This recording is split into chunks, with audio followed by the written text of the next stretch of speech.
Hi, this is Grandma Lorie with a story about who will win King David's throne after he dies. Do you remember when Israel first begged the prophet Samuel to give them a king like other countries? Samuel warned Israel that whenever a man gets the power of a king, he will almost always begin to do unrighteous things to his people. Since a king doesn't have to answer to anyone and nobody can punish a king for doing bad things, the king will want more and more power and then get more greedy and wicked and unjust to his people. This truth was borne out many times in the Bible, even with kings who started out being good men. Unfortunately, this even happened to King David, the young hero who had killed Goliath in his youth. Soon after David became king, he began to marry many wives and had many children. Each new wife helped keep the peace between her city and in King David.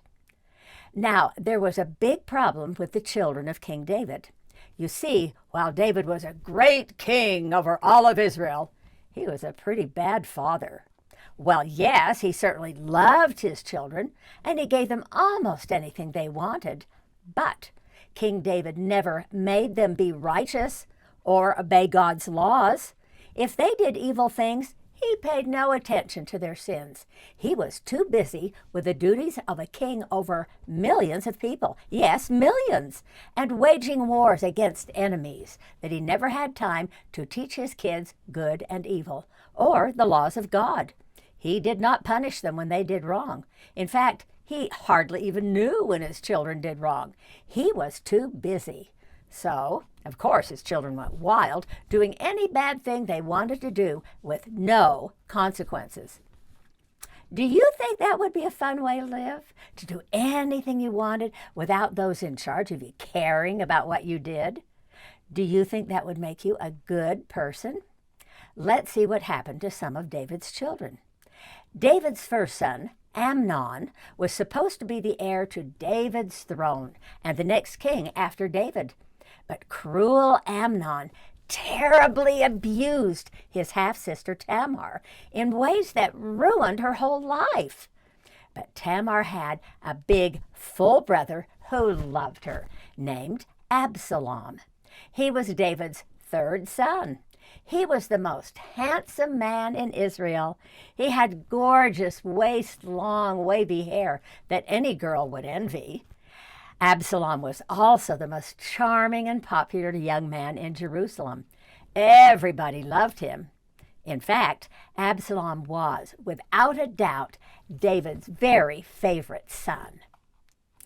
But when Absalom found out how his brother Amnon had abused his sister Tamar, he was furious. For a long time, he waited for his father David to do something about this terrible crime. David got very angry at Amnon for abusing Tamar, but he never punished him. So Absalom plotted his own revenge against Amnon. He gave a big feast for all his brothers.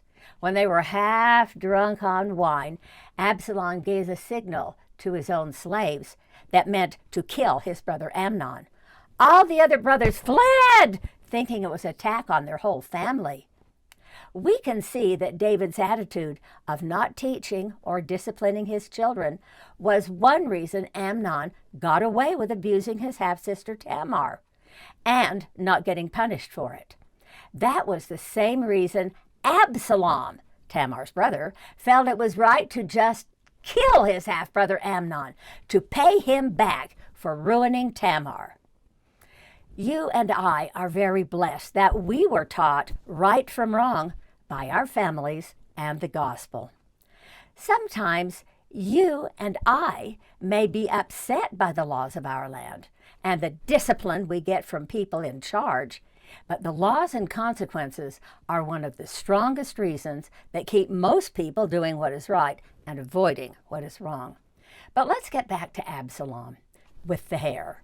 He probably thought he could get away with the murder of his brother, since he had used slaves to kill Amnon. He didn't do it himself. But when David's secret agents figured it out, they came to capture Absalom. Absalom heard them coming after him and escaped from Jerusalem. He galloped away on his big, strong mule. By the way, a mule is not a little donkey. A mule may be as big as a horse, sometimes stronger, and nearly as fast. So royal people often rode on well-trained mules. Horses were only used for war. In this picture, a modern woman is training a smart mule to run an obstacle course. Now, even though David was the high king of all Israel, every city had its own under-king who ruled only that city all his life. It happened that Absalom's mother, one of David's wives, had been a princess in a city of Israel called Geshur. When Absalom galloped away from Jerusalem, he raced to Geshur, where he could be protected by his grandfather, its king. He stayed there for 3 years.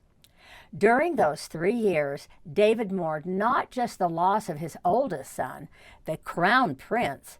Even more, David missed his favorite son, Absalom. He longed to see the handsome, charming young man with all his heart. So he finally sent a royal decree that said, "Let my son Absalom come back to Jerusalem. He will not be punished for his crime of murder. I love him and miss him too much."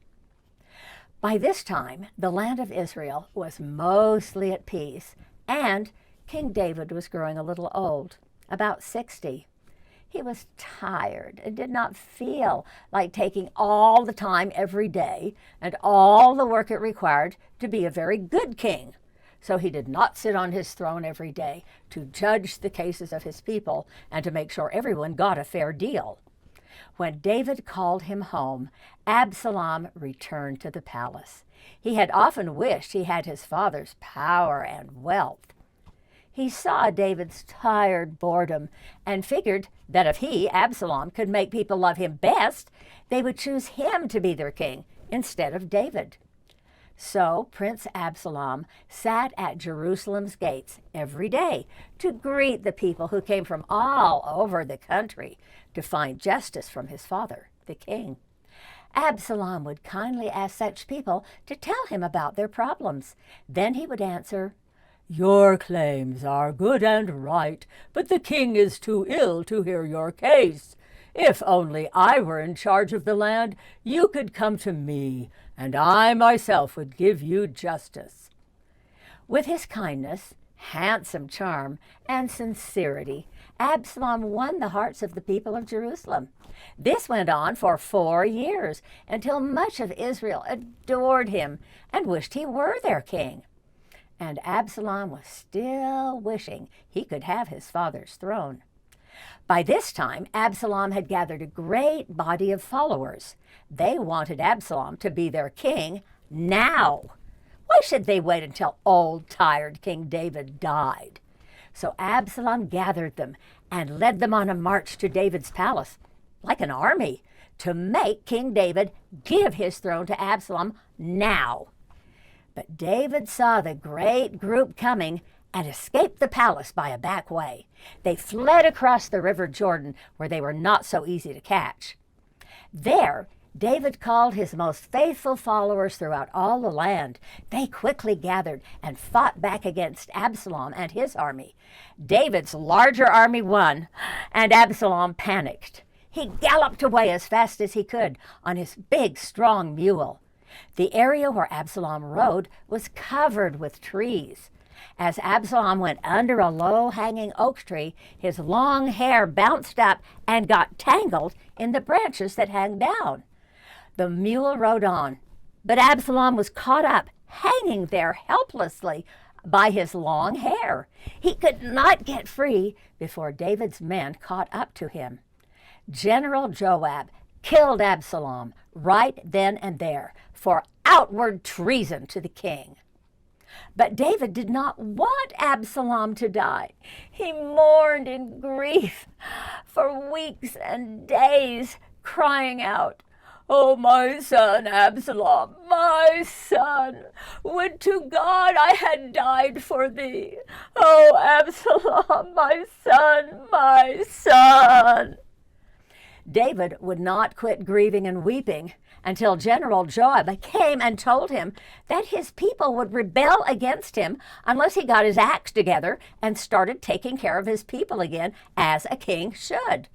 And although he was getting older, David took that advice, straightened up, and did a good job being king for a few more years.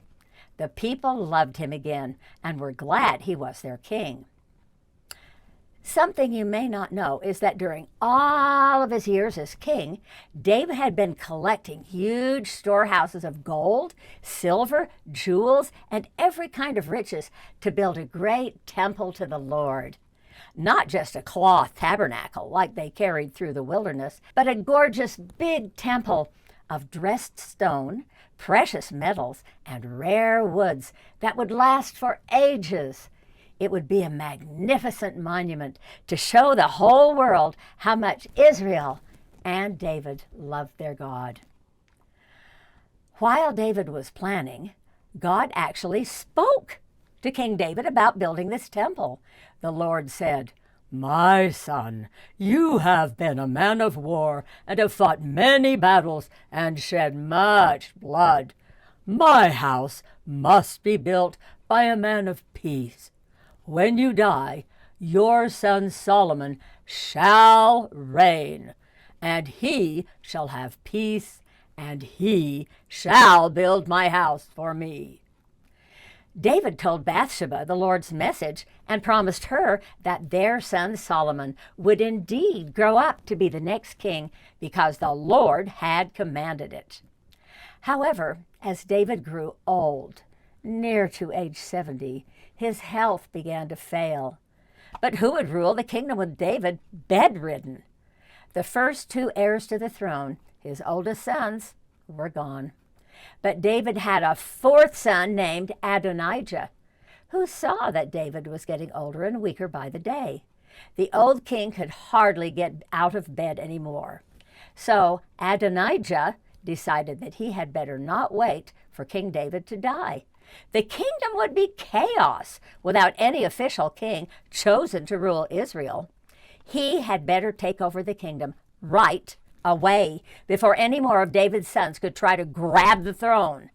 So that very day, Adonijah invited all his friends and supporters to a huge feast outside of Jerusalem's wall. There wasn't any space inside Jerusalem. He wanted them to watch his crowning. He brought a high priest from the tabernacle to anoint him as king. He invited all his younger brothers, plus all the royal officials of Judah, to watch and witness the crowning, so there would be no questions who was now the king. It was a great crowd of powerful leaders. But as Adonijah planned his crowning, he did not tell sick King David about crowning himself. He did not invite the prophet Zadok, who spoke with God and was faithful to David. Especially, he did not invite 20-year-old Prince Solomon. After all, King David had never told the court who was chosen to be the next king, and Adonijah wanted it to be him, witnessed and official before anyone could argue about it. But the prophet Zadok heard of the great feast being prepared and instantly knew what Adonijah was doing. Zadok took Bathsheba, David's wife, and Benaiah, David's faithful commander, plus other witnesses, to visit the weakened King David in his bed. Zadok explained how Adonijah was going to make himself king that very day. Bathsheba reminded David, "My lord, you gave me your vow that the Lord had commanded you to make Solomon the next king. I beg you to prevent this horrible tragedy." Listening nearby, Zadok nodded in agreement. "Yes, you told me of God's command and of your promise to Bathsheba." After the two of them explained the whole plot to King David, he seemed to gain strength from his anger at Adonijah. David struggled to sit up in his bed and spoke with firm strength to all the people in the room. "As the Lord lives, who has rescued me from every danger, I decree that Solomon shall be the next king and shall sit upon my throne. It is just as I swore to you, Bathsheba, before the Lord God of Israel." Then the king ordered, "Zadok, you are God's prophet, and Benaniah, you are a great military commander. Go together. Take Solomon and all my faithful officers outside the walls of Jerusalem. Solomon is to ride there on my own royal mule that no other man has ever ridden. Everyone in Jerusalem will recognize it." David breathed heavily for a few moments before he continued. "Zadok, outside the walls, you are to anoint Solomon as the king of Israel with holy oil. Today, right now. Then have all my trumpeters blow their trumpets while everyone shouts, 'Long live King Solomon.' After that, bring Solomon back here and place him upon my throne. For I now appoint Solomon as the king of Israel and Judah." Then David, his energy exhausted, sank back onto the pillows of his bed. Immediately, David's orders were carried out. All of the king's faithful followers marched triumphantly behind Solomon, who rode on the king's royal mule out of the city. The king's bodyguards surrounded him. Of course, the people in Jerusalem wondered what was going on and followed along in crowds. Outside the walls, Solomon was anointed as the new king by the prophet Zadok. The gathering crowds watched in fascination as Zadok placed David's crown on Solomon's head.